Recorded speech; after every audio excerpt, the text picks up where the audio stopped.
Hermes Trismegistus, is a legendary and syncretic figure from the Hellenistic period, resulting from the fusion of the Egyptian god Thoth, wisdom, and the Greek god Hermes, messenger.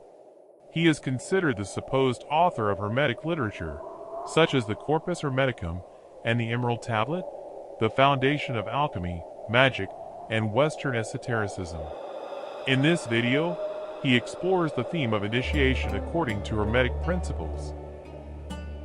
O blind soul, arm yourself with the torch of the mysteries, and in the earthly night you shall discover your luminous double.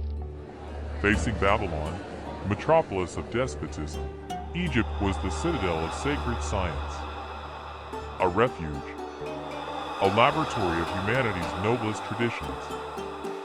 But beneath its temples, beneath its pyramids, beneath the sand that covers the centuries, something lies hidden that official history has never managed to decipher. It is not gold. It is not power.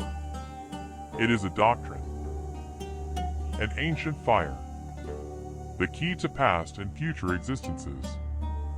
Today, we shall cross the threshold, the Sphinx and the hidden temple. While Assyria crushed the priesthood to turn it into an instrument of conquest, Egypt disciplined its kings. The priesthood never abdicated. It ruled with hidden wisdom. It withstood 5,000 years. Inventions, invasions, floods of history. Nothing could break its religious and scientific framework. At the center of this mystery stands Egypt's first creation. The Sphinx of Giza, head of a man, body of a bull, claws of a lion, wings of an eagle. It is not a monster. It is a map. It represents nature in living unity. The four elements, water, earth, air, fire, and at its center, man. The microcosm, the divine agent that gathers all the forces of the universe. The ancients knew that the key to the Sphinx's enigma is the human being itself, and it was in its crypts that the doctrine of the Word of Light was forged. The torch that Moses would enclose in his ark of gold, and which centuries later would illuminate another name, Christ. But truth is not given. It is conquered. Hermes and the call to the initiate. Hermes, the Thrice-Great. He was not merely a man. He was a caste, a god, the planet Mercury, the genius that presides over the super-terrestrial region of celestial initiation.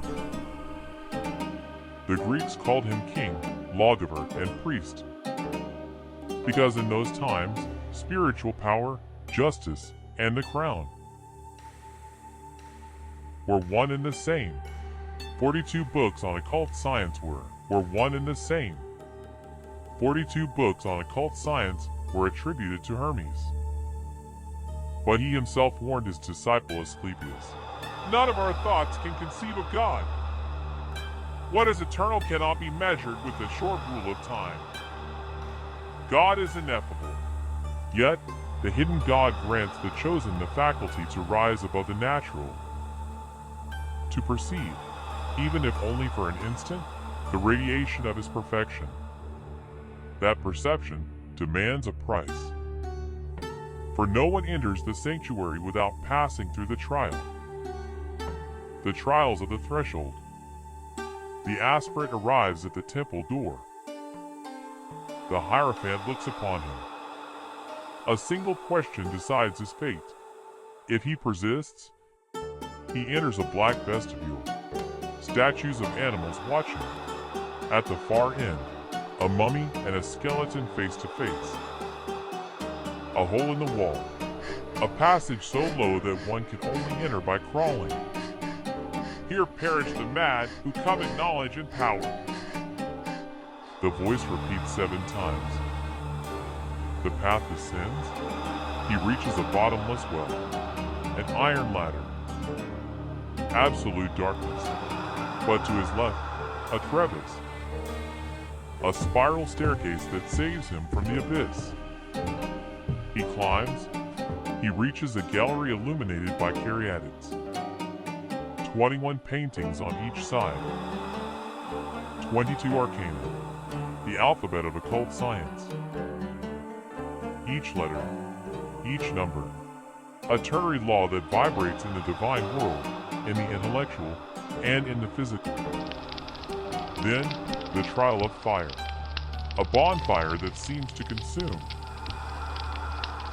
It is nothing more than an optical illusion, a path drawn through the middle. Then, the black and dead water.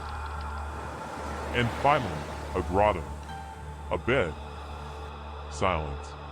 But the final trial is not of elements. It is of flesh. The temptation and the OETH.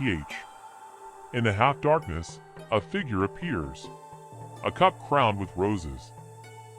The promise of oblivion, the reward of the senses. If the aspirant accepts it, he awakens alone. The Hierophant awaits him. You have succumbed to the first temptation. He who lives as a slave to the senses lives in darkness. You shall remain as a slave of the temple. But if he rejects the cup, 12 officiants with torches surround him. They lead him triumphantly to the sanctuary of Isis. There, under solemn imprecations, he takes the oath of silence and submission. He has conquered death, fire, water, and himself. But this is only the threshold, for now begins the true descent, the one that leads to the tomb, the one that separates the earthly man from his celestial double. In the next episode, we shall cross the gate of dread, and we shall hear what Hermes saw when the body sleeps and the soul awakens. Listen within yourselves. Until soon.